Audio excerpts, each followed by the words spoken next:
सुरेखा पुणेकर म्हणा, माया जाधव म्हणा, तर त्यांनी आपल्या भारताकडून बाहेर जाऊन लावणी कला, लावणी जी स्टाईल आहे ती भारताच्या बाहेर जाऊन लोकांपर्यंत पोहोचवली आहे. कधी कधी ते माझ्या समोर येऊन नाचणार की ही स्टेप चुकीची असं कर म्हणून, आणि ते अख्खा गाव फिरून आले. कोण साडी नेसवते का, कोण साडी नेसते, लोक असं म्हणजे रिस्पेक्ट नाही देणार, असंच हा ही नाचते ना, ती असं असं असं साडी घालायचं, असं करायचं तसं करायचं आणि नाचायचं. लावणी मादक आहे पण अश्लील नाहीये. पहिल्याच दिवशी सगळ्यांना रडवलं. मी इकडे रडते एकटीच. त्यांनी बोलावलं मला, इकडे काय झालं तुला? म्हटलं नाही मम्मीची आठवण येते. शूट चालू झालं आणि फक्त 10 ते 15 सेकंड लास्टचं गाणं संपतंय आणि तेवढ्यात गाणं बंद झालं. भाई पहिल्यांदा आलेला स्टुडिओला माझा डान्स बघायला आणि त्याच दिवशी मी बॉटमला गेलो. तो रडतोय समोर, मम्मी पण डोळ्यातून पाणी येतंय की मुलगी आता घरी जाणार वगैरे, एवढी मेहनत. ही आहे ना अशी फळी, हिचं तसं हे असतं ना, कड असते ना, ती डायरेक्ट पाठीत घुसली. आज तुमच्यामुळे माझी जी काही जर्नी म्हटलं ना, माझं हे शेवटला गणतं, मी नाही बोलू शकत नाही. बरं, मला एक कॉम्प्लिमेंट द्यायची असेल तर मी देऊ शकतो का? मी तुम्हाला विचारतो आधी. Compliment for you. काय पण? अरे कॉम्प्लिमेंट मला द्यायची आहे. ओके, असं हे विचारतो काय?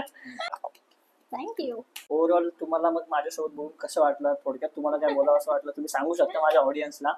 आणि तुमच्या माध्यमातून ओपन माइक टॉक्सला तुम्ही कोणत्या प्रकारचा मेसेज तुम्हाला द्यायचा असेल तर तोही तुम्ही देऊ शकता. ओके, तर मी तर आतापर्यंत खूप सारे इंटरव्ह्यूज दिलेत, म्हणजे जेव्हापासून ढोलकीला गेले त्याच्यानंतर सुद्धा आणि त्याच्या आधी ट्रॉफींमुळे.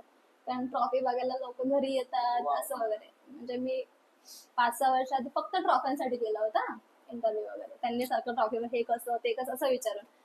त्यामुळे आतापर्यंत जेवढे केले ना इंटरव्ह्यूज वगैरे, त्यातले तुम्ही पहिले पर्सन असाल ज्याच्यासोबत मी असं एकदम फ्रेंडली आणि एकदम असं छान असं मूड चेंज होऊन गेला, असं म्हणजे काही दडपण नाही म्हणत असं वालं.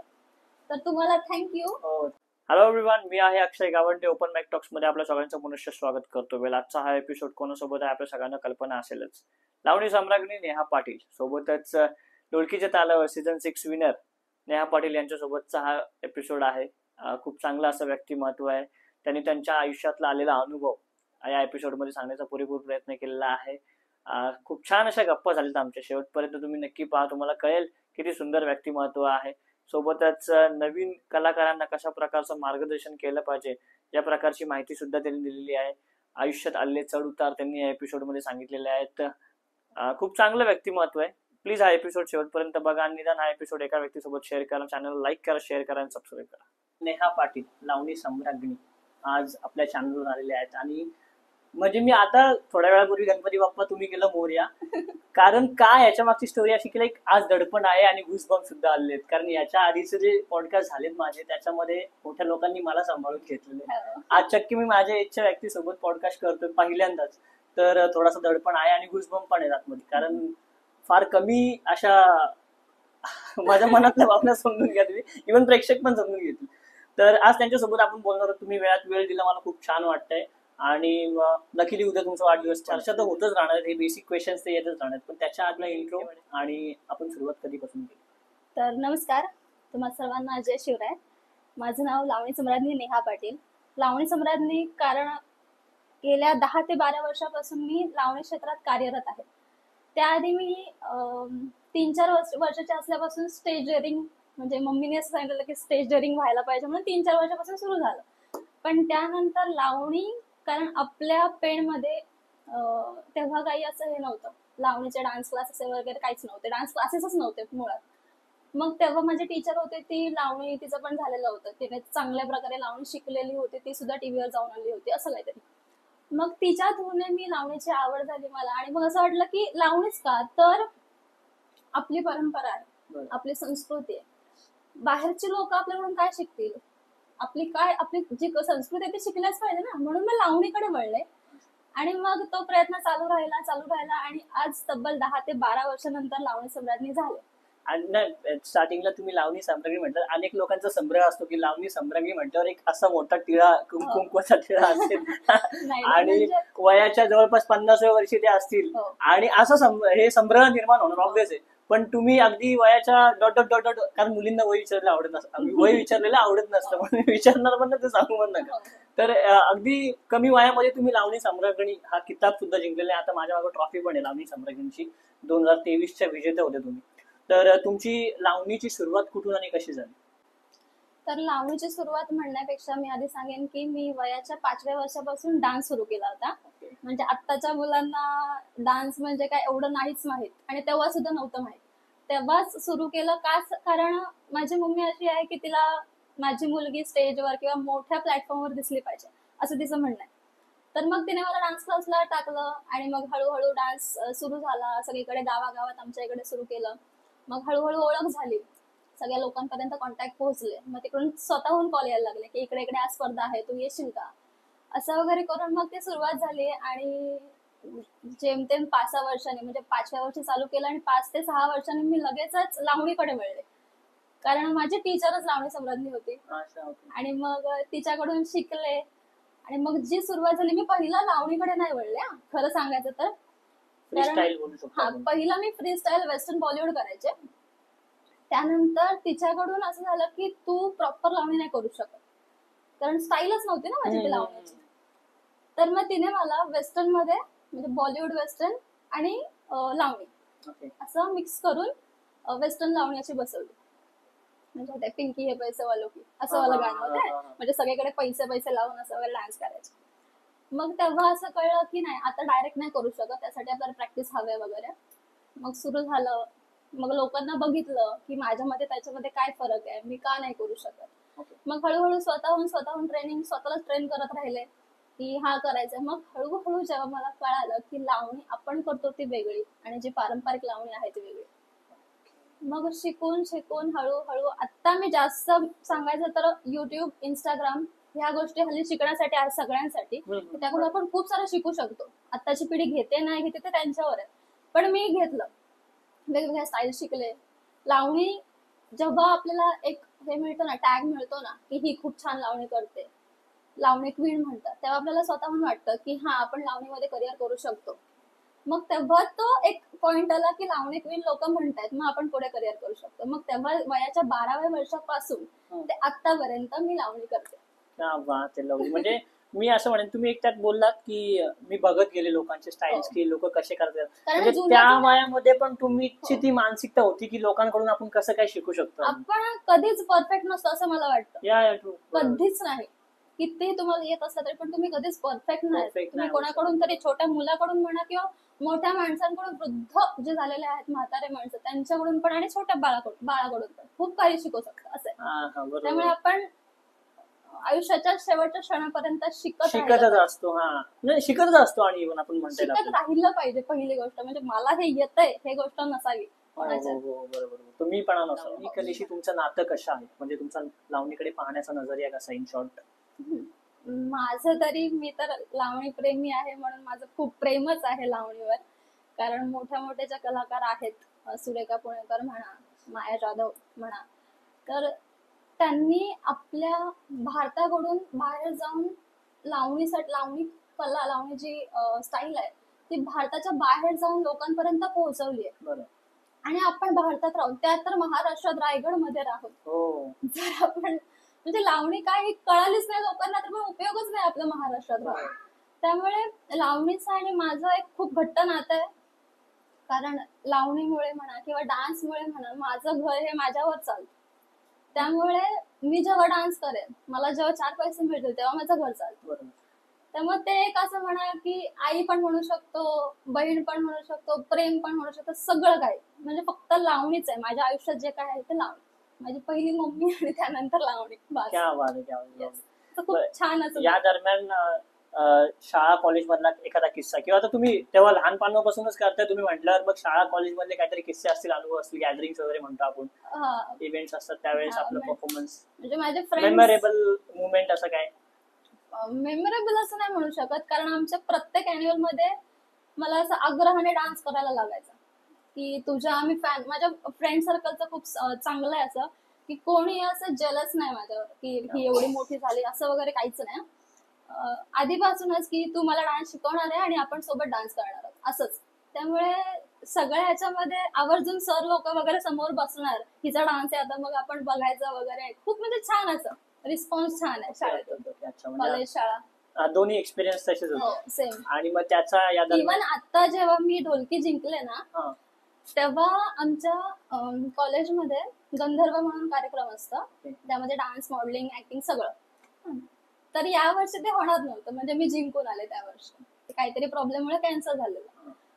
तर मग आमचे जे प्रिन्सिपल सर आहेत ना, त्यांनी सांगितलं की आपल्या कॉलेजची मुलगी जिंकून आली, क्या बात आहे. त्यामुळे हे गंधर्व व्हायलाच पाहिजे. व्हायलाच पाहिजे, झालंच पाहिजे. तर ते एक असं आठवणीतलं आहे की आपल्या कॉलेज कडून पण मला सपोर्ट मिळत आहे. क्या बात. लावणी करत असताना तुमच्या आईने तुम्हाला कशा प्रकारे प्रेरणा दिली, त्याच्याबद्दल काय सांगाल?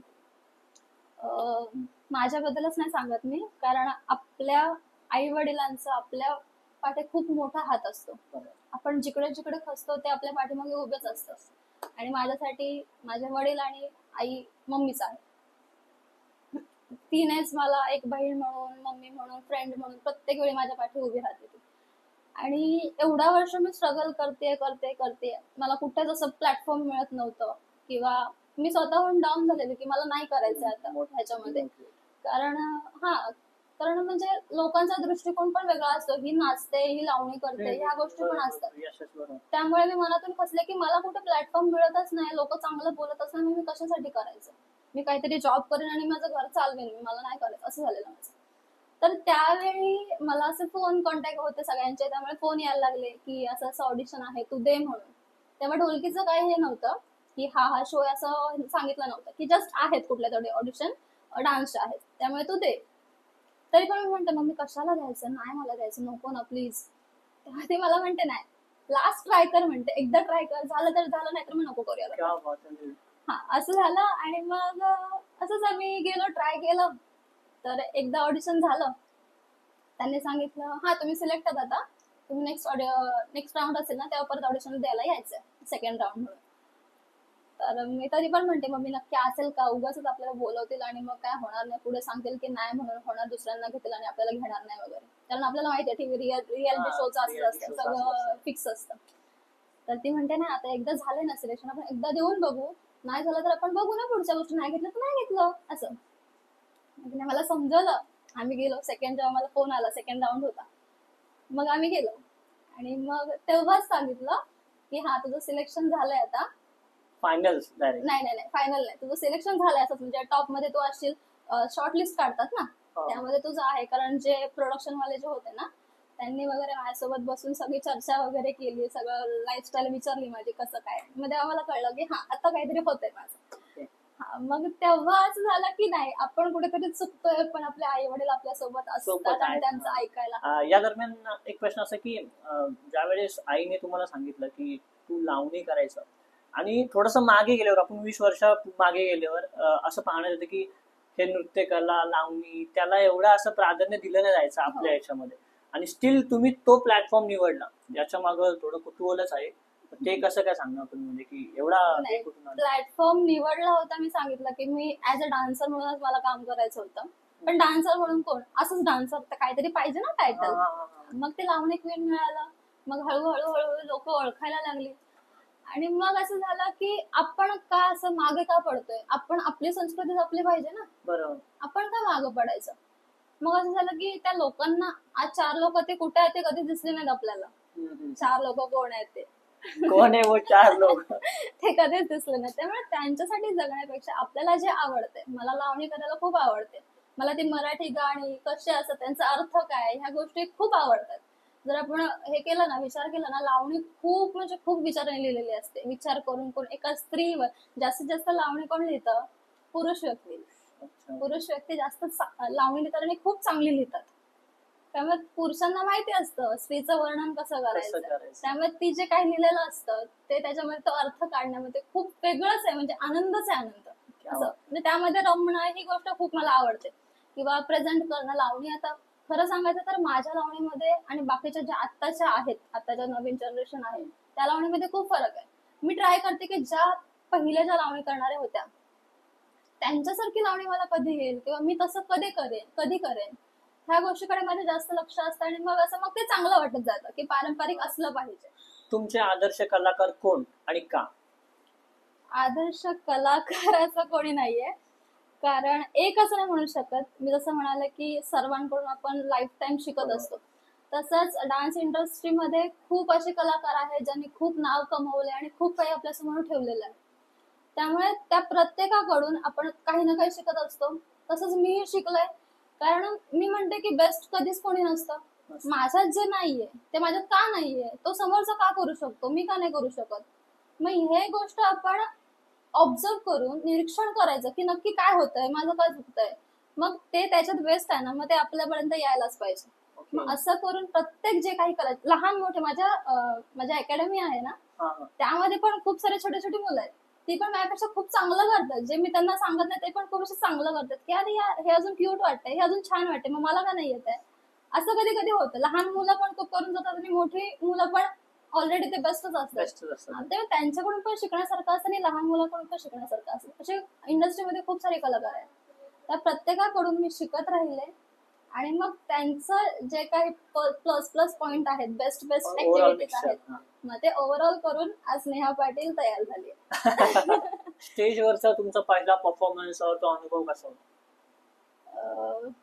स्टेजवरचा पहिला परफॉर्मन्स म्हणजे सुरुवातच माझी तिकडूनच सगळं संपल्यासारखं. असं म्हणजे कसं करणार वगैरे भीती मनात.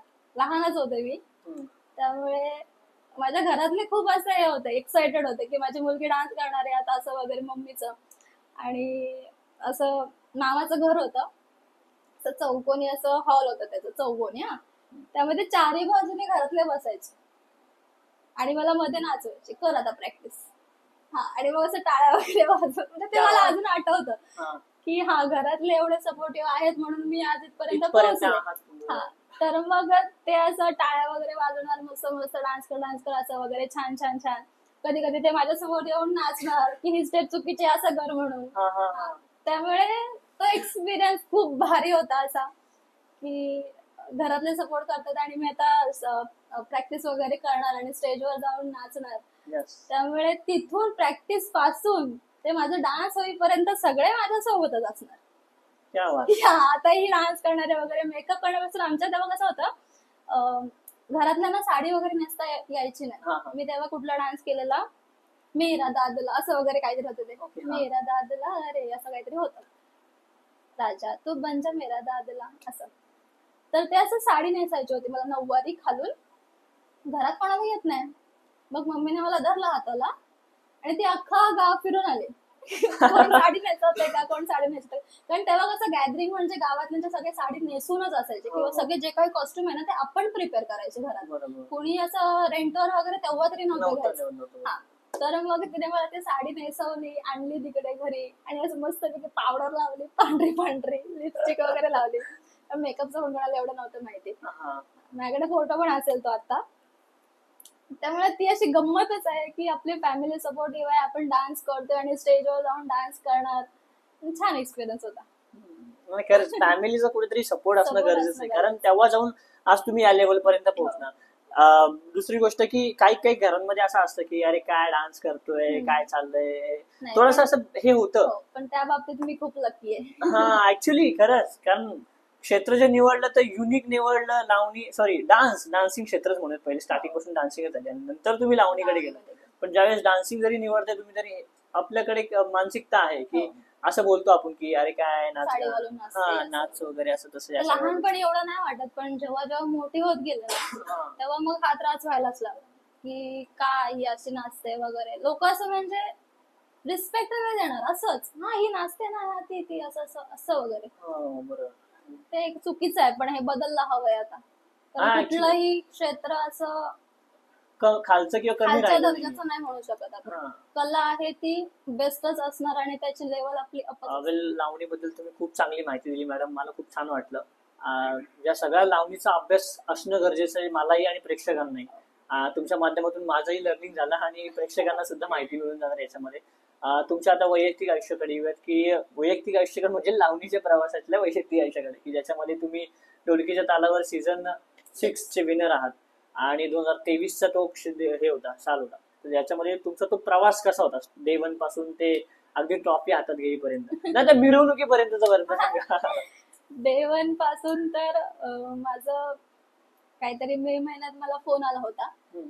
की तुझं शॉर्ट लिस्ट मध्ये नाव आलंय, ओके. तुला 4 की काही मे महिन्यात 4 तारखेला वगैरे फोन आला होता आणि 9ला मला बॅग पॅक करून निघायचंय. क्या बात आहे. हा म्हणजे आता पण मला मी असं मी हे मी झालं. थोडासा पॉज घेईल. मी म्हणेल की तो 4 तारखेचा सगळा सीन सांगा. 4 तारखेला की तुम्ही फोन आला आणि त्याच्यानंतरच एक्सपिरियन्स चार. कसा होता?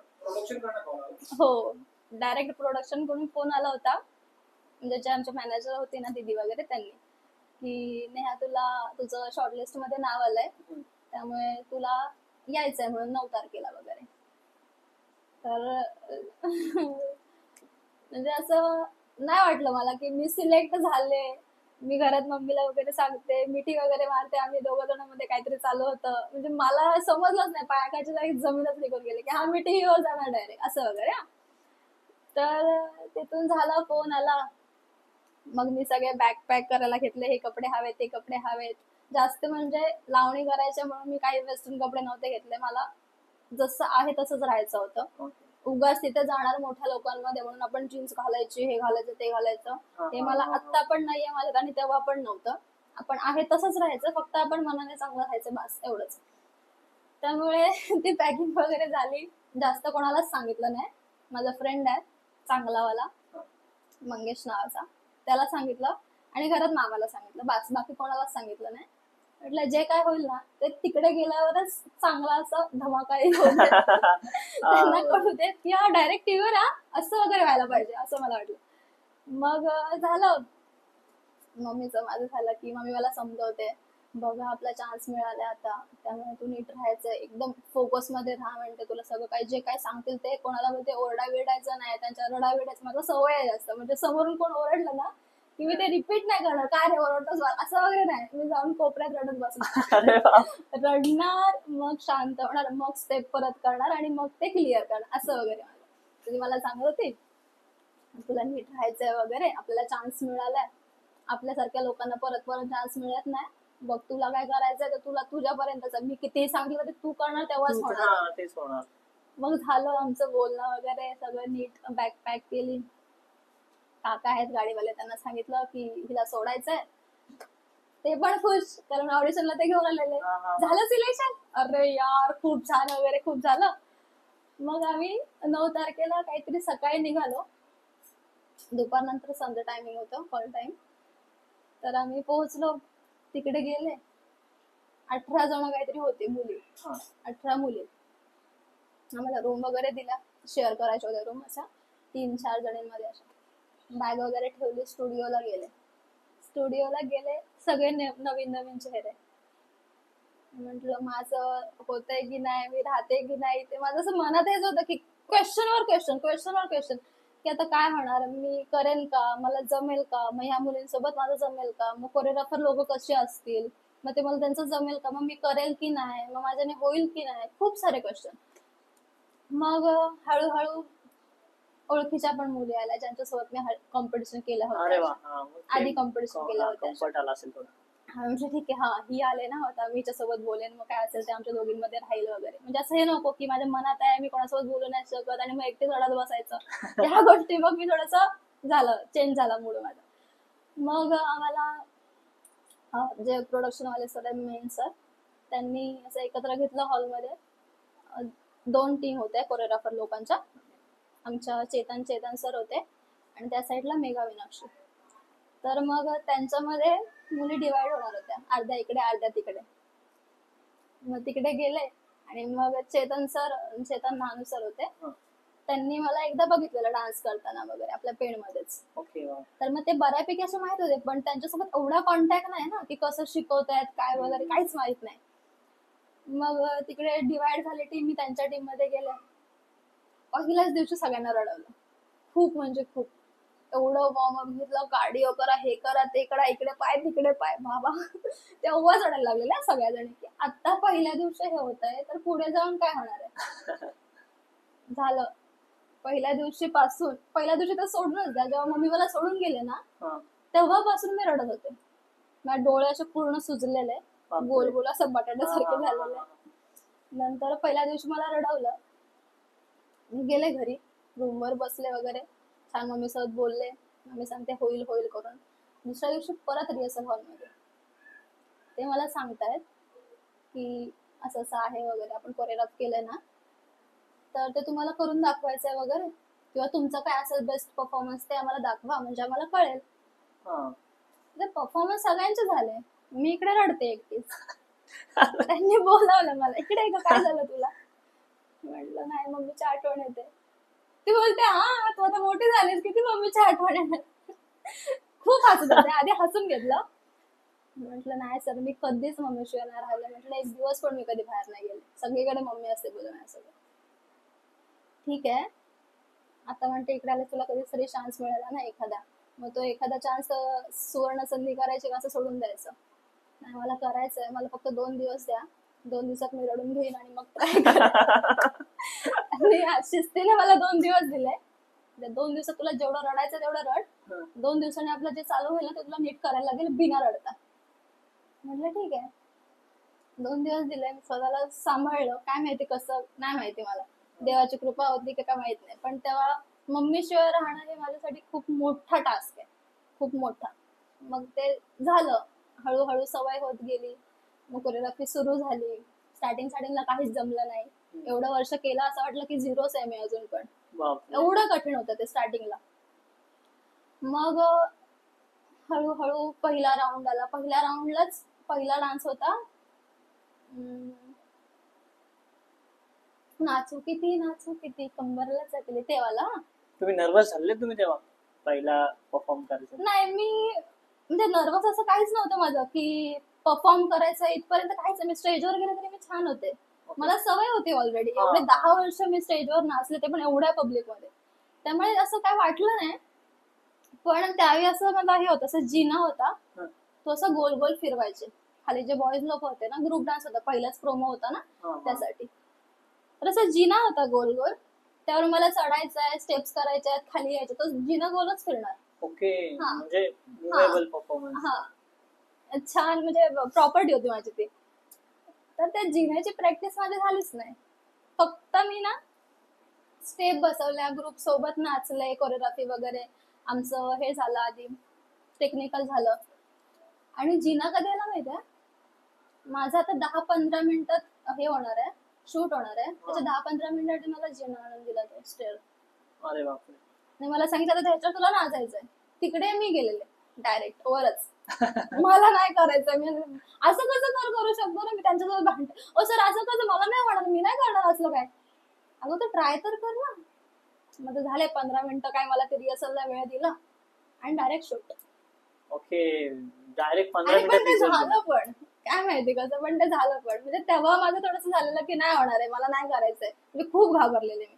त्याच्यावरून कोण जाणार, जिना स्टील ठेवला असं तर ठीक आहे बाबा, आता जागेवर आहे त्याच्यावर पण स्टेप करायचं, खाली उतरायचं, ठीक होतं. तो गोल गोल फिरणं, त्यात आपण स्टेप करणार, परत तिथेच त्याच जागेवर यायला पाहिजे, परत तिथून उतरायचं पण बरोबर. मग तिकडे मी घाबरलेले, पण ते झालं. प्रोमो होता, त्यानंतर नेमकी त्याच, म्हणजे तो जिन्यावरच्या ज्या स्टेप होत्या ना, त्याच त्याला बरोबर आशिष सरांनी पकडलं आणि सांगितलं, अरे ते जिन्यावरची स्टेप तुझी खूप छान होती.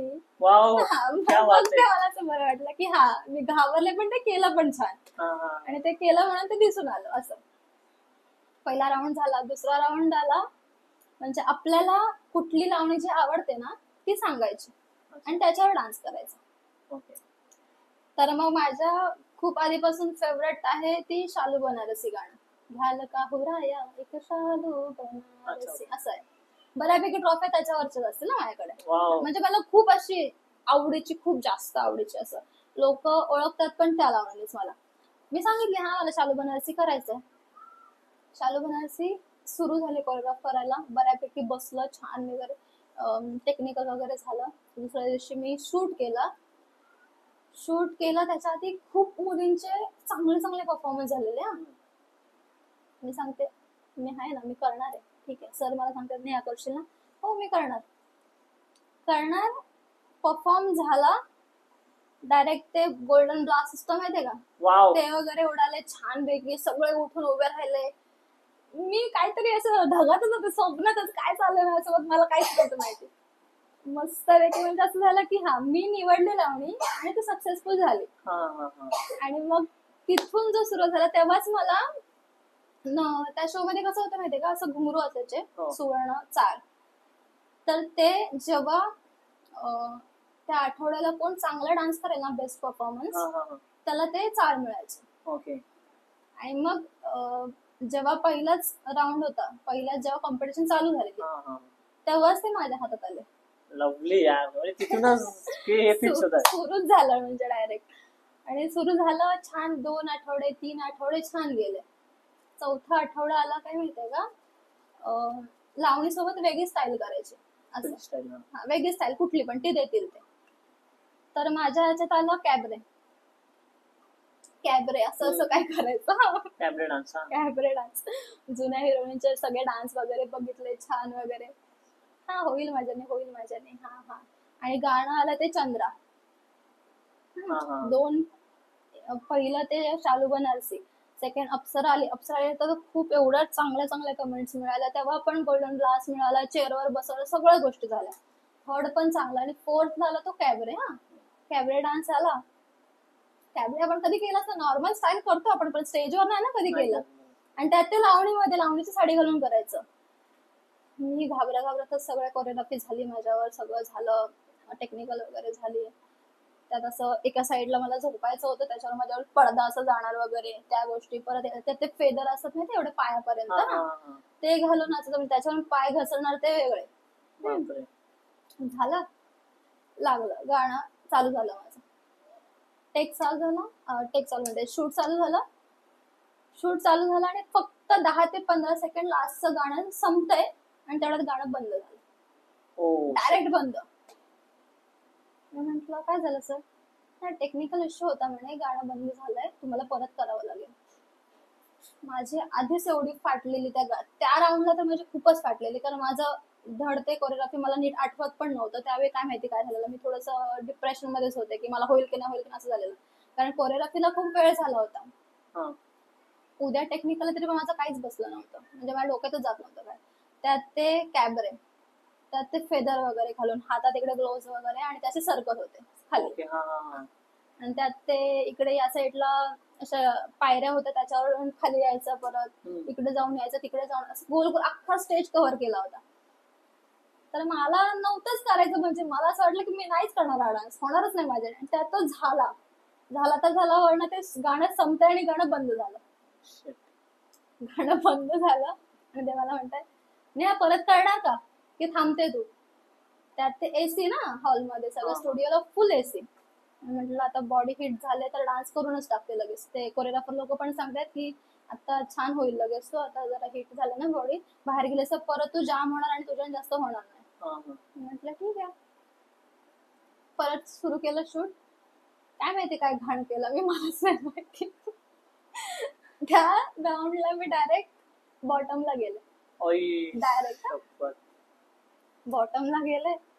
त्यानंतर अजून एक मुलीचं झालेलं थोडस हे प्रॉब्लेम, तिचं पण डान्स चांगला नव्हतं झाला. तर बॉटमला उभी केली मला. मी म्हणते, मम्मी आणि भाई होता समोर बघायला. भाई पहिल्यांदा आलेला स्टुडिओला माझा डान्स बघायला, आणि त्याच दिवशी मी बॉटमला गेलो. तो रडतोय समोर, मम्मी पण डोळ्यातून पाणी येतंय की मुलगी आता घरी जाणार वगैरे, एवढी मेहनत केली वगैरे. पण लकीली ते मी आले आतमध्ये. जेव्हा मी झाले सेफ, तेव्हापासून इथपर्यंत सगळे बेस्ट परफॉर्मन्स आले, सगळे बेस्ट.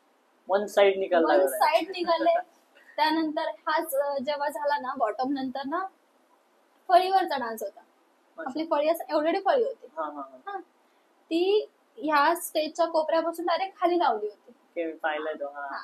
आणि त्याच्यावर मला डान्स करायचा.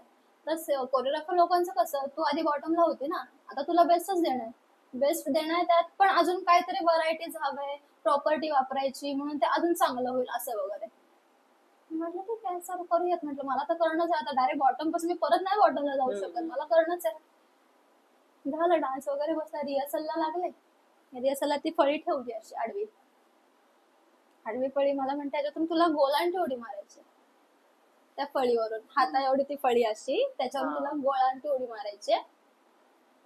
म्हटलं स्टेप तर करेन, जागेवर उभं राहून काय स्टेप करायला, तुला वरती त्या फळीच्या वरती उभं राहायचं. अशी फळी ना त्याची खाली होती, इथे उभं राहायचं आणि इकडे गोलांटी उडी मारून इकडे खाली जायचंय.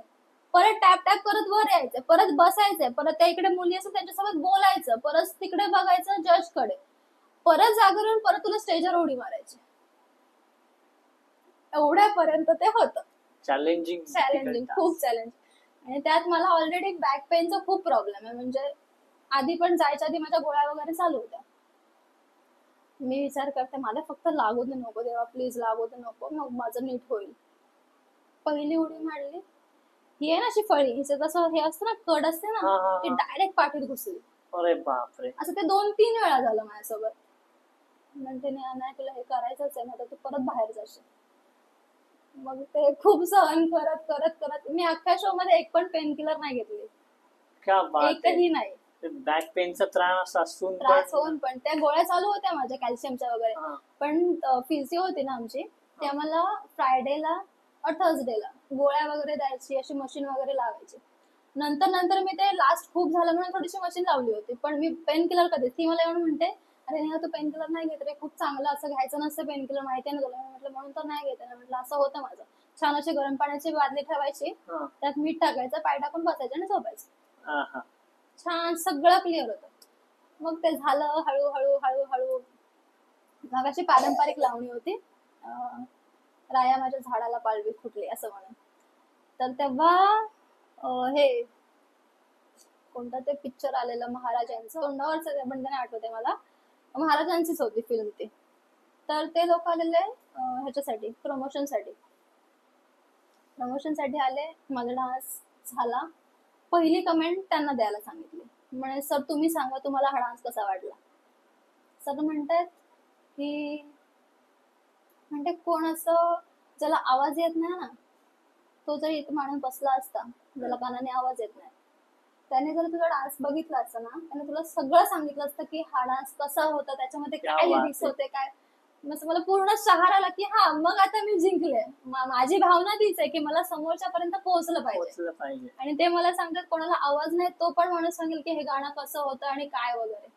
तेव्हा म्हटलं एवढ्या मोठ्या कलाकाराकडून अशी हे मिळते, कमेंट मिळत आहेत, तर मग माझं सगळंच हे झालं की हा मी जिंकले, आता जिंकले. आणि मग हळूहळू मोठे चांगले असे वीक निघत चालले. शेवटला टॉप 6 काहीतरी निवडायचे होते, लास्ट राऊंड, कॉम्पिटिशनचा लास्ट राऊंड.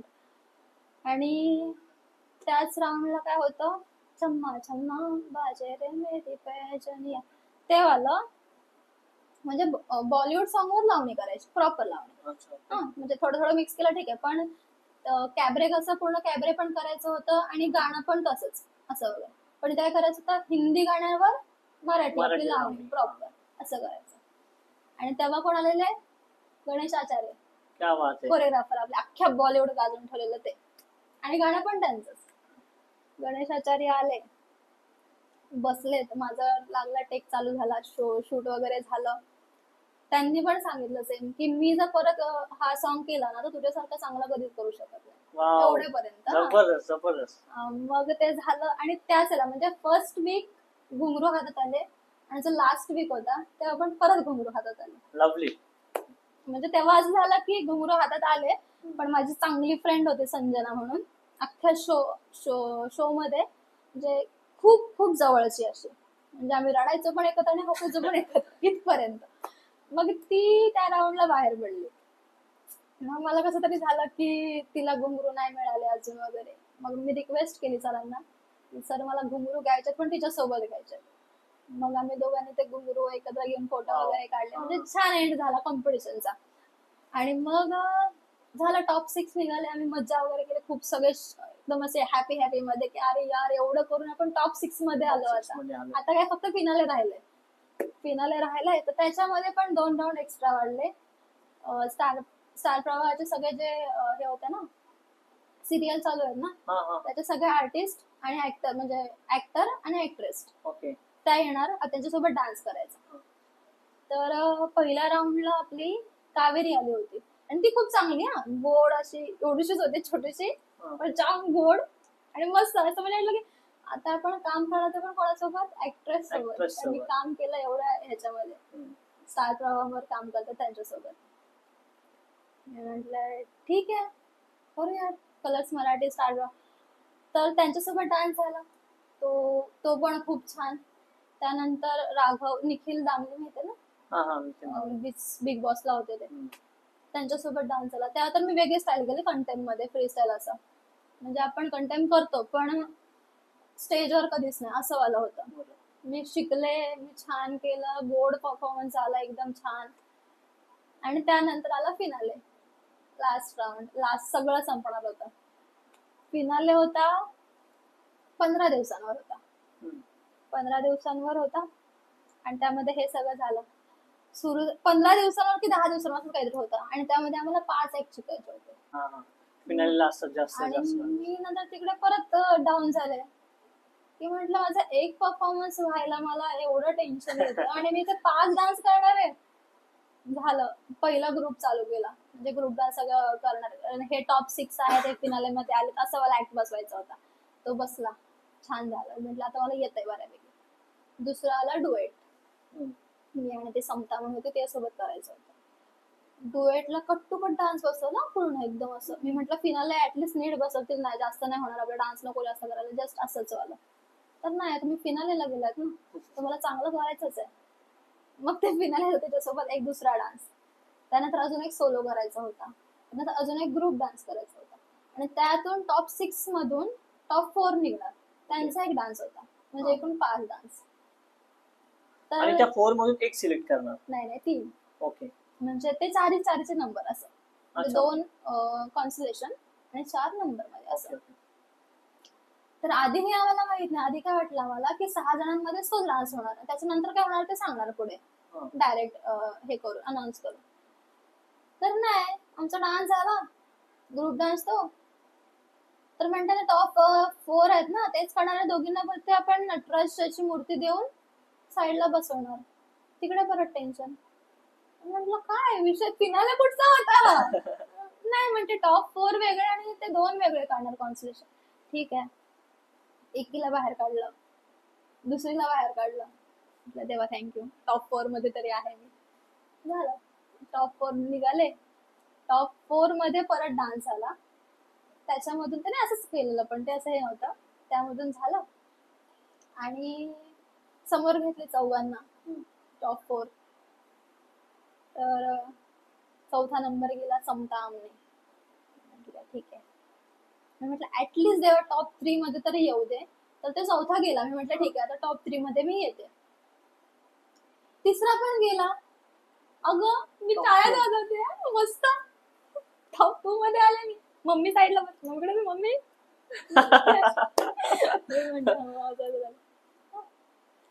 आणि मग टॉप 2 असलं की डायरेक्ट सेकंड नाही सांगत, डायरेक्ट विनर सांगतात ना. विनर सांगतात. मी म्हटलं देवा. आणि ते सर एकदम मस्ती करतात. तर आता विनर आहे मी स्वतः, असं वगैरे. हा, मस्ती करतात खूप वेळ. मस्ती, सर प्लीज सांगा ना, धगधग होते असं वगैरे आम्ही करतोय. दोघांनी हात वगैरे पकडला. शुभम बोराडे मुलगा होता का, पहिल्यांदा ढोलकीच्या तालावर शो मध्ये, लावणीच्या शो मध्ये टॉप 2 ला जाणारा पहिला मुलगा. त्याच्या आधीच टॉप 10, 6 मधून बाहेर पडतात, पण तो बऱ्यापैकी गेला पुढे. मग तो आणि मी मस्त हात पकडून असे उभे राहिलोय, अरे काय होणार वगैरे. आणि डायरेक्ट पाठीमागे नाव आलं, लावणी सम्राज्ञी नेहा पाटील. म्हणजे मम्मी तिकडे रडते, मामा आलेला मामा रडतोय, मी इकडे रडते. म्हणजे काहीतरी म्हणजे स्वप्नात गेल्यासारखं, की स्वप्नात असं बघितलेलं तर स्वप्नाचं पूर्ण झालं आणि असं वगैरे. नाव केलं पोरी खूप, म्हणजे असं. हा, आणि त्यात पण असं की आपल्या रायगड मधून कोणी विनर नव्हतं झालं. हा, म्हणजे जेव्हा वोटिंग केलं ना आपल्या इथल्या ह्यांनी, सेलिब्रिटी लोकांनी, ज्या रायगडमध्ये जास्त काम करतात त्यांनी, प्रत्येक फील्ड मध्ये, त्यांनी मला एकच फोन करून सांगितलं, नेहा तुला काही करायचं आणि विनरच व्हायचंय. का तर आता रायगडमध्ये कोणीच विनर नाही झालं. सगळेच गेले टीव्हीवर, सगळेजण आलेत, पण विनर कोण नाही झालं. म्हटलं हो, मी प्रयत्न करेन, तुमचे आशीर्वाद असेच राहू देत, मी नक्की विनर झालो. आणि विनर झालो. लवली यार, लवली. एक पॉइंट असा की ज्यावेळेस तुम्ही दोघी समोर होता, त्यावेळेस बॅक ऑफ द माइंड किंवा मनात असं काय आलेलं की अनेकदा तुम्ही आणि तुमचे कॉम्पिटिटर, तर बॅक ऑफ द माइंड किंवा कुठे असं मनात आलेलं की अनेकदा मोठ्या रियालिटी शोला पार्शलिटी वगैरे आपण फेस करतो, तर असं मनात काय आलेलं त्यावेळेस? नाही म्हणजे असं पार्सलिटी बद्दल नव्हतं आलं, कारण मी जे प्रोडक्शन पहिल्यांदाच काम केलं मी, पण हे प्रोडक्शन बघून एवढं छान वाटलं ना, एवढंच पण काय वाटलं ना की पार्सलिटी असेल म्हणून पहिल्यांदा असं. कारण खूप जण आपण तसं तुम्ही म्हणलात की जेन्युइन प्रश्न आहे हा. खूप जणांचं असं असतं की पार्सलिटी होते, ह्याला जिंकवलं, पैसे देऊन जिंकवलं, ते जिंकवलं, ओळखीवर जिंकवलं. पण तेव्हा प्रोडक्शन वाले सगळे चांगले होते. जे दिसायचं ना की ही चुकते, हिला जमत नाही, तीच लोक बाहेर जायचे. ओके. आणि तेव्हा काय झालं, मी म्हटलं की शुभम बोराडे मुलगा होता हा. माझ्यासोबत टॉप 2 ला, मी आणि तो. हा. तर मग मला असं वाटलं की जर काहीतरी चेंज व्हायचं असेल हिस्ट्रीमध्ये, आतापर्यंत मुलगा पण लावणीचा विनर नव्हता झाला, मग तो विनर झाला, मग जाऊ दे, पण ठीक आहे, मी एवढं तरी आले ना, मी प्रयत्न केले ना, मी केलं असेल तर मला मिळणार, नसेल केलं तर नाही मिळणार. माझं हे असं प्रॅक्टिकल विचार असं प्रत्येक वेळी, जरी मी कॉम्पिटिशन आधी करायचे तेव्हा पण मी बेस्ट केलं तर मला नंबर मिळणार आहे, मी नाही केलं तर नाही मिळणार. हा सिंपल. पण तेव्हा तो एवढा मोठा शो होता ते जिंकणंच होतं माझं असं. मी गेलं त्या नंतर प्लीज प्लीज प्लीज नको ना, मी केलं, मला पाहिजे असंच होतं माझं. मला ट्रॉफी हवीच, मला काय पण करून मला हवी असं. आणि असं पण नाही की मी मेहनत केली नव्हतं, असं पण नव्हतं. खूप म्हणजे खूप अंगाची काड्या वाट लावल्या सगळे. खरंच. आणि ते मेहनतीचं फलच आपल्याला म्हणायचं. आणि त्याच्यानंतर मग ती विनिंग रॅली, त्याच्याबद्दलचा काय experience rally like that time rally तर खूपच असं हे होतं, कारण जसं मी सांगितलं पहिल्यांदा विनर झालं आणि पहिल्यांदा एवढी मोठी रॅली निघाली होती आपल्या इथे. ओके. आणि फुल खुशी वाला. आणि त्यात माझं असं होतं की म्हणजे मला येत होतं डान्स करता, पण एवढं चांगलं नव्हतं येत. जसं आपण शो आपण बघतो मोठ्या टीव्हीवर लोक डान्स करतात, आर्टिस्ट डान्स करतात, तेवढं नव्हतं येत. कसं टेक्निकली कसं डान्स करतात, कट टू कट कसं डान्स करतात, तर त्या गोष्टी माहित नव्हत्या. त्यामुळे जे कोरिओग्राफर होते ना माझे, चेतन नानू, चेतन शिगवण, चेतन महाजन, दोन्ही चेतन. तर त्यांना मला असं खूप थँक्यू बोलायचं होतं. ट्रॉफी जिंकवली त्यांनी, जिंकवली, कारण त्यांनी जर नीट शिकवलंच नसतं तर मला काही आलंच नसतं. तो आपण जी कोरिओग्राफी करतो ती कोरिओग्राफीमध्ये खूप फरक आहे. त्यामुळे मला त्यांना थँक्यू बोलायचं आहे. मग मी म्हटलं, मग मी एक काम करूयात, आपण माझी रॅली निघते ना, त्यांना पण सोबत घेऊयात आपण. आणि मग ते खूप खुश झाले, म्हणजे ठीक आहे ना, मग आम्ही पण येतो वगैरे. मग छान आपली संस्कृती म्हणून छान फेटा वगैरे बांधला, साडी वगैरे, नऊवारी वगैरे, त्यांना पण सांगितलं छान कुर्ते वगैरे घाला. आणि मग आम्ही सुरू केलं तिथून, आपला पेट्रोल पंप आहे ना, तिथून सुरू केलं. ते पूर्ण असं महाकाली हॉलच्या इकडे जाऊन थांबलं, म्हणजे शिवाजी चौकातून वगैरे सगळं. आणि मग सुरू केलं ना, तिकडे ते ढोल ताशावाले होते, त्यात दादरच्या आपल्या खूप 40-50 जण ते वाजवणारे. आणि मग तो असा आवाज दणाणायला लागला, असं एकदम डेंजर. आणि मग तसं एकदम आतमध्ये भरत गेलं की हा यार मी जिंकले, माझी रॅली आहे. आणि मग ते पण खूप असं एन्जॉय करायला लागले. जो तो आता नावं नाही घेत, पण आपले जे काही आमदार खासदार आहे सगळे लोक, त्यांनी हार वगैरे आणून माझ्या गळ्यात टाकतायत. म्हणजे मी असं, मला वाटलं तर मी निवडूनच आले पण अशी मुवमेंट होती, ते हार वगैरे घालतात. त्यानंतर ते स्वीट वाले दुकान आहेत ना, स्वीट मार्ट वगैरे, तिकडे पण त्यांच्याकडे जाऊन त्यांनी सत्कार वगैरे केला. म्हणजे सगळे रस्त्यात दिसेल तर सगळे असं वगैरे करतात ना. मला बस मधून जाणारे जे घरी चालले ते लोक, म्हणजे असं झालं की हा, हीच मुवमेंट हवी होती मला, आणि ते झालंय आज शक्य. जबरदस्त. मग त्याच्यानंतर असं म्हणजे तो मॉल पूर्ण क्रिएट केलेला, इव्हन सगळ्या लोकांच्या मनात जिंकलेली ऑब्विस. मग त्याच्यानंतर एक वेगळीच वाईब आली असेल. मग प्रामुख्याने लोकांचा बघण्याचा नजरिया तुमच्याकडे चेंज झाला असेल. मग आता या फेमला कसं युटिलाइज करायचं? बघण्याचा नजरिया बदललाच आहे, चेंज झालाच आहे.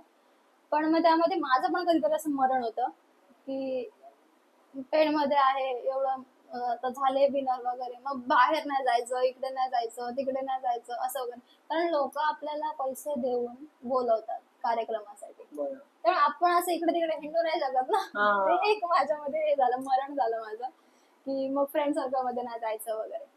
पण चेंज असा की जे काही आता इन्स्पिरेशन मानतात, जे काही स्टुडंट लोक आताचे, त्यांना असं झालं की मग निहादी तू क्लासेस घे ना, मला तुझ्यासारखं बनायचंय.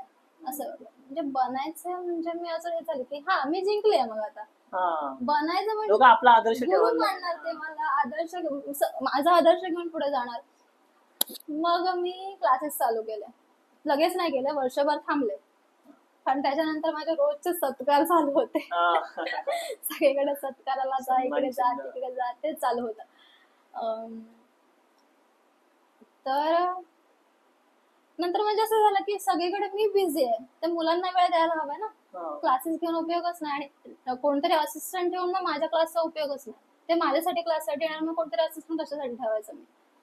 मग वर्षभराने क्लास चालू केले आणि झालं. म्हणजे मला असं वाटलं की मी केलंय आणि मग मी आता पुढे शिकवणार, आणि मग माझ्याकडून अजून चांगले स्टुडंट्स घडणार, आणि मग ते पुढे जाऊन. केवल मॅम, ढोलकीच्या तालावर ही तुमची जर्नी ऐकायला खूप छान वाटलं, आणि शेवटपर्यंत ऐकत राहावं अशी होती. काही तो स्मित हास्य चेहऱ्यावर होताच. आणि इव्हन तुमचा विजयी गाथा जी झाली, विजय जल्लोष जो काही झाला तुमचा, त्याच्याबद्दलही आम्ही ऐकलं. खूप छान वाटलं ते ऐकून.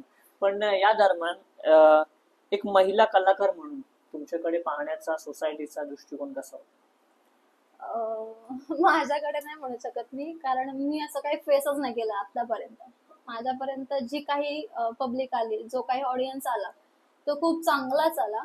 फक्त आता जे काही कलाकार आहेत त्यांनी, मला तर वाटतं ते स्वतःहून करून घेतलं पण असेल कदाचित, की ही असं करते. कधी कसं आहे की आपण चुकल्याशिवाय समोरचा माणूस कधीच आपल्याला कधी काही बोलत नसतो, असं माझं म्हणणं आहे. त्यामुळे आपण जर पारंपरिक, जर मी लावणी करते तर मी ती नीट केली, चांगलं चापून चुपून साडी नेसून केली, पायात घुंगरू घालून केले, तर तू समोरून काय मला बोलणार आहात का? नाही ना. असं माझं आहे की घरातल्यांनी कधीच काय असं बोलले नाही की मुलगी आहे म्हणून कसं नाचवायचं, हे वगैरे कधीच झालं नाही माझ्यासोबत. फक्त मला आता थोडीशी खंत वाटते की माझी जी फ्रेंड म्हणलं मी, संजना म्हणून, तिचं ढोलकी नंतर लग्न ठरत होतं, आणि तेव्हाच ज्या आत्ताच्या आहेत मुली, त्यांनी तो डान्स चालू केला, लावणी म्हणतात त्याला, तो आला. त्याला काय म्हणतात मला नाही माहिती, पण लावणीत ते स्वतःहून लावणी म्हणतात. पण जेव्हा आपण ऑब्जेक्शन आपण म्हणतो की काय रे तू लावणी का करतेस असं वगैरे, मग ते काय म्हणतात माहितीये का, मी डीजे सॉन्ग करते. म्हणजे हे असंच म्हणतो ना, डीजे वर नाचणारी मुलगी, हे स्वतःहून घेतलं ना करून तुम्ही. पब्लिक तर नव्हतं म्हटलं ना तुम्हाला करा म्हणून. तुम्ही जर नीट करताय तर समोरचं कोणीच काय बोलत नाही असं. तर मग तो असं झाला की आमचा ढोलकी जिंकून झाले, मी ती वगैरे छान घरी वगैरे गेली, ती पण सेलिब्रेट करते, कारण ती पण टॉप 6 or 7 ला होती. तर माझं छान सगळीकडे चालू होतं, तिला पण शोला बोलवतात, मला पण शोला बोलवतात, मी छान मस्तपैकी शो करते, आणि तिचा काहीतरी लग्नाचा विषय चालू होता घरात, आणि तेवढ्यात हे असं झालं चालू बाहेर. तर मग तिने मला फोन केला होता, माझी चांगली फ्रेंड की नेहा अरे यार ये देख ना क्या हो. मध्ये ती ही आहे, काय ते म्हणतात, गुजराती आहे, त्यामुळे ते हिंदीमध्ये बोलते. तर मग ती म्हणते की अरे बघ ना, घरातले असं वगैरे बोलताय की त्या मुली असं नाचत, म्हणून त्यांचे फ्रेंड, म्हणजे नवऱ्याचं नाही पण नवऱ्याचे जे फ्रेंड आहेत ना, ते लोक असं नाव वाटत, अरे संजू अपने ऐसा नाही ना डान्स करते ऐसा वगैरे. मग तिकडे मला ती गोष्ट अजून पण डोक्यात चालते माझ्या. ती फ्रेंड आहे, तिचं लग्न झालं आता, पण त्यांच्या मनात ते आलं ना की ही मुलगी, अरे ही पण अशी डान्स करते की काय, ही पण तशीच असेल की काय. मग तो दृष्टिकोन आपण स्वतःहून करून घेतो, आणि हे त्यांच्यामुळे हे आमच्यावर पण येतं. म्हणजे ते माझ्या फॅमिली मधून किंवा माझी जी ऑडियन्स आहे, जेव्हा मी डान्स करते तेव्हा समोरचा कोणीही असं वाईट नजरेने बघत नाही, कारण आपण तेवढं ते ठेवतो, जपून राहतो.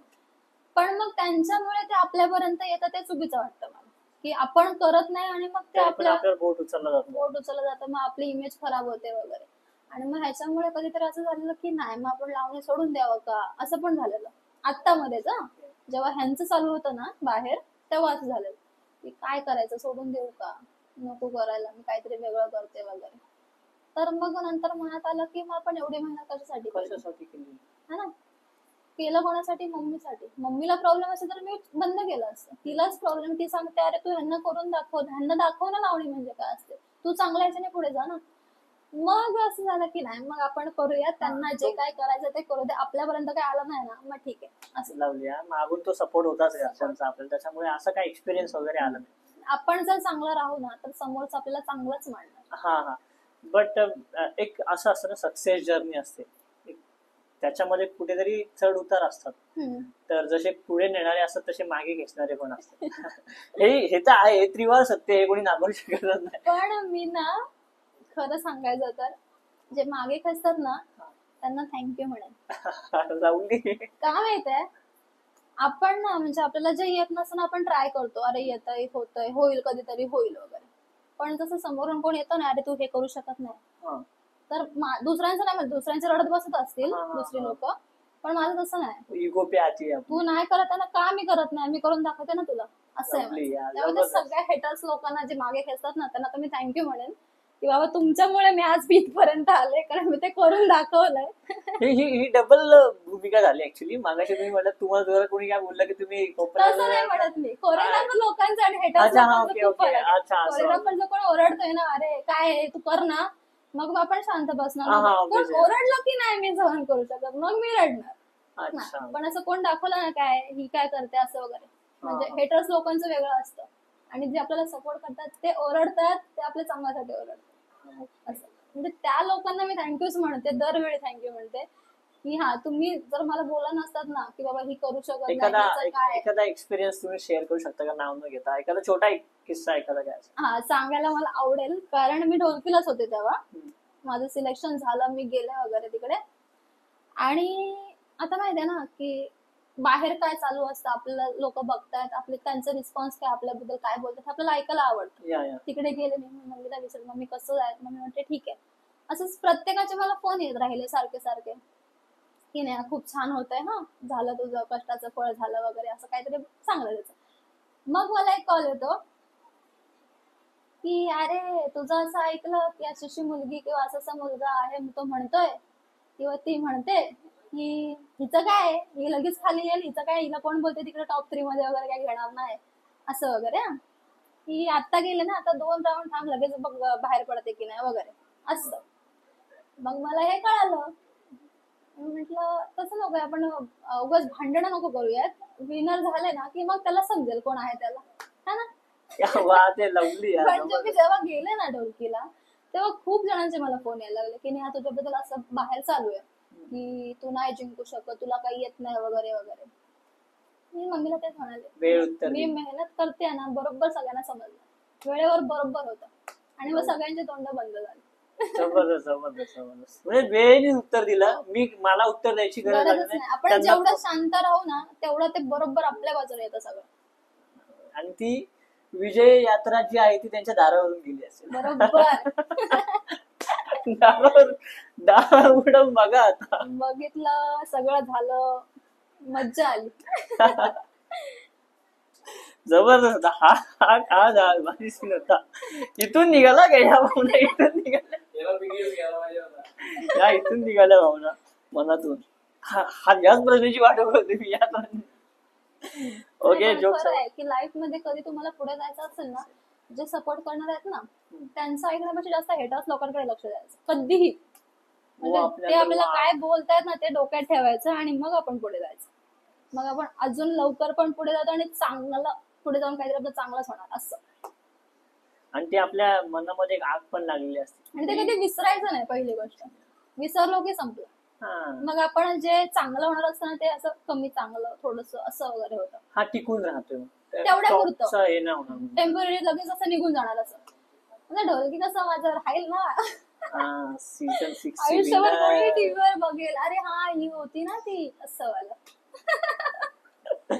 जबरदस्त यार. आता मन मोकळं व्हायला लागले.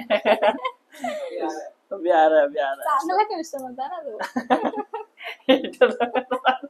चांगला क्वेश्चन होता. तुमच्या क्लासेस बद्दल तुम्ही काय सांगणार?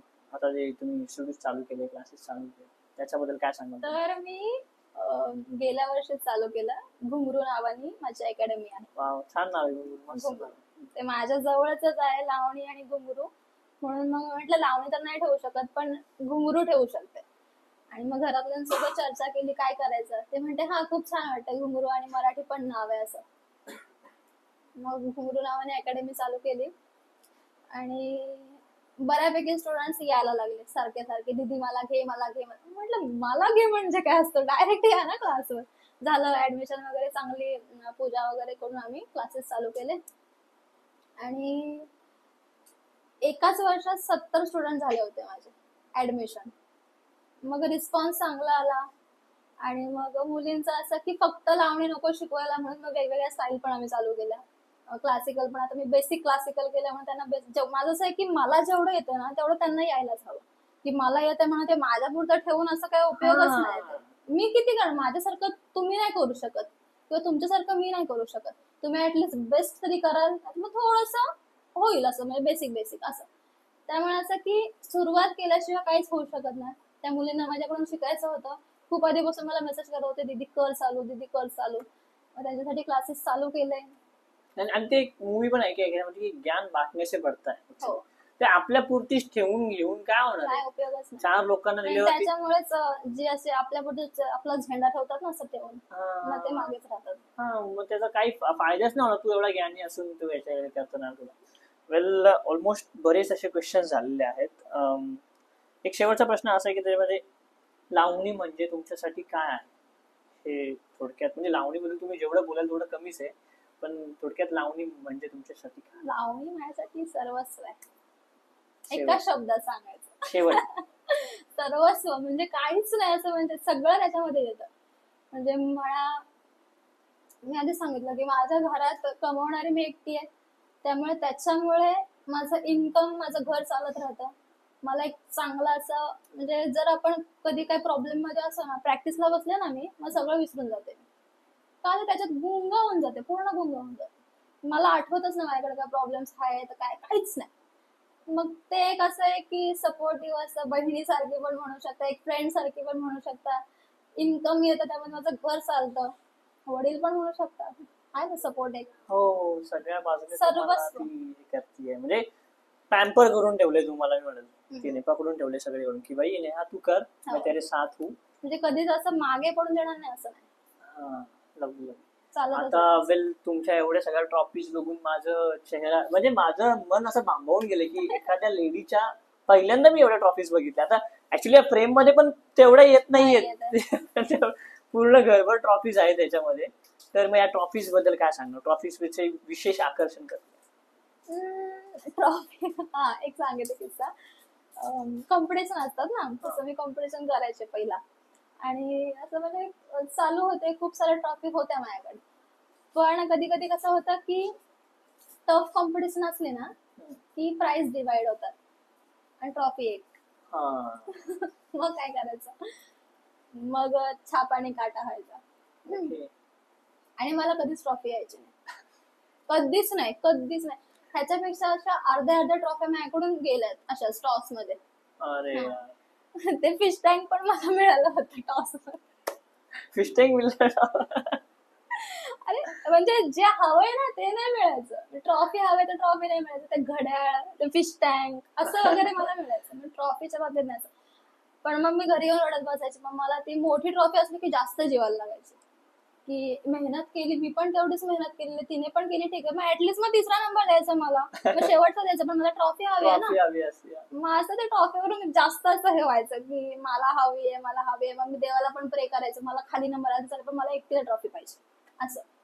आणि ट्रॉफीवर असं खूप जीव आहे. आणि लोक आली घरात की असं दिसणार ट्रॉफी. यार आम्ही आल्या पाहिलं की भाई ट्रॉफीच्या शॉप मध्ये ट्रॉफी बघण्यासाठी जास्त लोक येतात घरी. ऍक्च्युली आपलं पण बोलणं झालं ट्रॉफीवर. तुम्ही बोललं तुम्ही यात तर घरी होते समजा किती ट्रॉफी आहे, सारखं घर होतं ट्रॉफी. वेल, याच्या दरम्यान मला एक सुचलं की तुम्ही रडण्याचा किस्सा जरा जास्त सांगितला की असं असतं ना की मुलींनी असं असं केल्यावर त्या क्यूट दिसतात. तसं असं काय आहे का? तुम्ही जास्त रडल्यावर तुम्ही जास्त क्यूट दिसता? दिसते मी रडण्यासारखं मी रडायला लागले की माझी मम्मी फ्रेंड लोकांना डायरेक्ट व्हिडिओ करत असतात. मग मला ते दाखवणार, मग तू अशी रडताना अशी दिसते, तू रडत जाऊ नकोस, घाणेरडी दिसते असं. नाही दिसत कोण की क्यूट वगैरे दिसत काय रडतात? काय की मुली दिसतात क्यूट दिसत असते ना, मी नाही. तुमचा रडण्याचा जास्त कल आहे. मुलींना रडायला खूप आवडतं आणि रडावं पण, मला असं वाटतं. म्हणजे ते मनात राहत नाही काही गोष्टी, मन मोकळं होऊन जातं ना असं. तसं बघायला गेलं तर मुलं फार कमी रडतात. मुलं स्ट्रॉंग असतात जरा. नो खाली. बरं, याच्या दरम्यान ऑलमोस्ट आपली खूप सारी चर्चा झालेली आणि आय होप सो तुम्हालाही छान वाटलं असेल सोडून माझ्यासोबत बोलून छान वाटलं असेल. थोडं काहीतरी एक्सप्रेशन द्या, काही ओके. तर आय होप सो तुम्हाला छान वाटलं असेल असं बोलून. या दरम्यान तुमच्या आयुष्यात एक अशी व्यक्ती आहे जिने तुम्हाला आतापर्यंत एवढं चांगलं बॅकअप केलं, एवढं छान सांभाळ, अर्थातच तुमची आई म्हणत होत्या, तर तुमच्या आईबद्दल तुम्ही काय सांगाल प्रेक्षकांना? इव्हन तुमचं मन मोकळं करायचं असेल तर कशा पद्धतीने करा? मम्मी बद्दल हिट ऑफ द मोमेंट. नाही म्हणजे सगळ्यांच्याच मम्मी खूप छान असतात, भारी म्हणा, खूपच भारी. जगात सगळ्यात आवडणारी व्यक्ती आपली मम्मीच असते. तसंच माझं पण सेमच आहे. मी सांगायला आवडेल मला थोडीशी गोष्ट की माझी स्वतःची, की मी जेव्हा झाले वर्षभरात मम्मीचा डिवोर्स झाला, मम्मीकडे आली एकटी.